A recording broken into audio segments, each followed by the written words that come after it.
វីដេអូនេះបង្ហាញអំពីទិដ្ឋភាពទូទៅផ្សាររុនត្អែកដែលស្ថិតនៅក្នុងតំបន់អភិវឌ្ឍន៍ថ្មីនៃខេត្តសៀមរាបយើងតាមរយៈរូបភាពក៏ដូចជា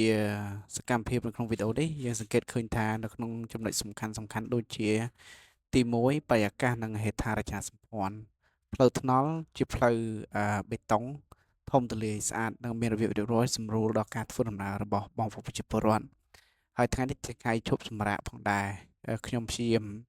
ទៅទីនោះដើម្បីកម្សាន្តក៏ដូចជាទស្សនីយភាពលើកទី1សម្រាប់ខ្ញុំដែល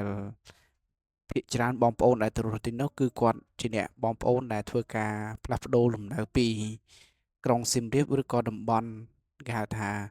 អង្គរពីមុនបាទហើយចំពោះទិដ្ឋភាពជុំវិញផ្សារយើងឃើញថាមានដើមឈើហូរហែជាពិសេសនៅខាងចុងនៃវីដេអូនោះយើងមានដើមត្នោតជានិមិត្តនានៃតំបន់ជនបទខ្មែរនិងបង្គោលភ្លើងអមនៅលើព្រះអាទិត្យបាទទីនេះគេមានផ្សារធំបាទហើយផ្សារមានពីរនៅក្នុងកណ្ដាលក្រុងរុនត្អែកតេជោសែនជ័យផងក៏ដូចជាផ្សារធំកាច់កែងកន្លែងនេះមានកន្លែងគេលក់នំប៉័ងផងដែរជារួមចំពោះបងប្អូនដែលចង់ធ្វើដំណើរទៅកំសាន្តឬក៏ទស្សនាទីនោះយើងចំណាយពេលប្រហែលជាចន្លោះ45នាទីទៅ1ម៉ោងតាមរយៈឡានឬក៏រ៉ឺម៉កកង់3ជារួមមកនៅក្នុងវីដេអូនេះខ្ញុំចង់ទៅកំសាន្តនៅទីនោះដើម្បីមើលថ្ងៃលិចដើម្បីដឹងអំពីការរីកចម្រើននៃតំបន់រុនត្អែកដែលប្រែក្លាយទៅជាទីប្រជុំជនដែលមានសក្តានុពលមួយ